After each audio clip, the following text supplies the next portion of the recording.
Larry Drew came out and said that the win over the Toronto Raptors was a turning point for the Cleveland Cavaliers. I think this was more of a turning point for the Toronto Raptors. The Toronto Raptors are the number one seed in the East. They wanted to assert their dominance. This was a game where, even though they were coming off back-to-backs, there was no Kyle Korver. Of course, there's no Kyrie Irving. You go out at the half, you're up 79-64. You blow a 15-point lead. DeMar DeRozan and Kyle Lowry essentially give you nothing in the second half, really. And Dwayne Casey still trying to rely on his bench players, trying to play a 15-man rotation. When I looked at this game, and I looked at how the Raptors basically blew the lead, and to me, while LeBron James, amazing effort, create 35 points, 17 assists, 7 rebounds, no turnovers, while that's like the talk of the town, to me, I felt like the Raptors blew this game. You're up 15 at half. You scored 79 points in the first half. All you have to do is get to 100. You're all set. And basically play better defense because both teams shot over 60%. The Raptors, when I looked at them, all I could think of was that Bubba Sparks and Jadakiss song. They all look so good, but they're just not ready. I know this from another place, whatever, they sampled it, but that's the all that kept going through my head. The Raptors just aren't ready. And I know Charles Barkley has jumped on their bandwagon. I'm on the Toronto Raptors bandwagon, whatever, but this is why you can't trust the Toronto Raptors. We've seen this before. History is on our side where they've lost first round matchups to the 7th seed and stuff like that, and they just disappoint in the playoffs. Even last year against the Cavs, they disappointed. They got swept. Makes no sense. You got DeRozan and you got Kyle Lowry. You're looking at them like all-stars. Both of them in the game, last night's game, -9, -10. You got Serge Ibaka. He's a starter. He gave you 6 points. He played 23 minutes. Jonas Valanciunas gave you 15 points, and he only played 20 minutes. Like, this is the thing I don't understand with Dwayne Casey. It's just like, you'll play Kyle Lowry and DeMar DeRozan a lot, but like some of the other starters, you won't give them a lot of burn to get minutes and give you what they need to give you to score. Like Valanciunas, if he stayed in the game a little longer, maybe if he played 30 minutes, you get 20 points from him, 25 points from him. Jonas only had 1 foul, so you can't blame foul trouble or whatever or the matchups. It's just crazy to me. Like, this is more of an indictment on the Toronto Raptors and how they just can't. There's no sustainability.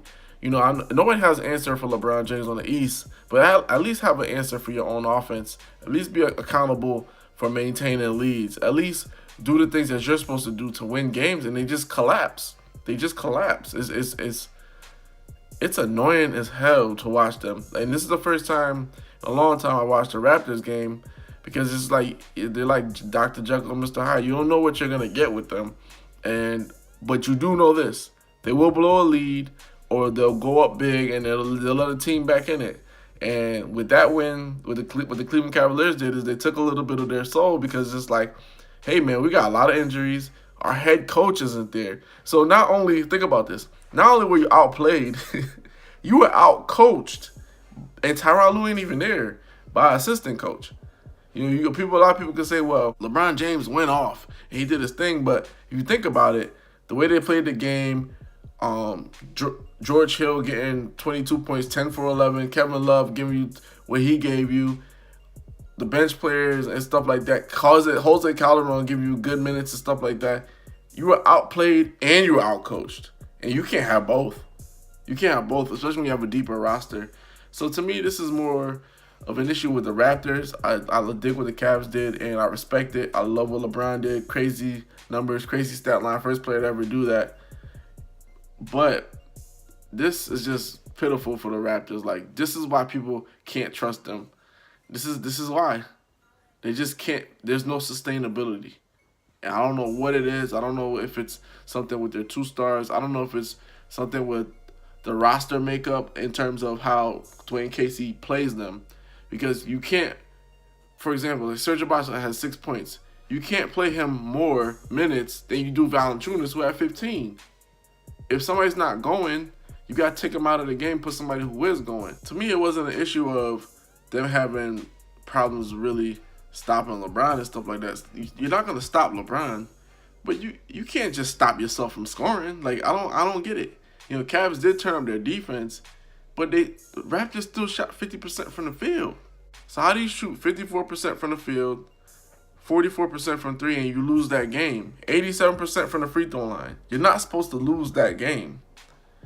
So that just tells you that they still have the propensity to give up games, and despite the huge bench factor, Dwayne Casey is gonna have to keep that bench on a short leash. Once he sees they go into a scoring drought, he has to put his starters back in immediately to waver the storm, and that's it. You can't just continue to trust that bench all the time, because this is what happens. This is what happens. You lose a game that you're supposed to win, and you add to the folklore, which is LeBron James. I mean, LeBron James already, his ego is at all-time high, but you didn't need to hand him a game. But much respect to the Cavs. They did what they had to do, and they showed that they're still the class of the East. To be the Eastern Conference champs, you have to beat the champs. So even though the Raptors have the #1 seed, it doesn't matter, because the Cavs still show they could turn it up at any given moment.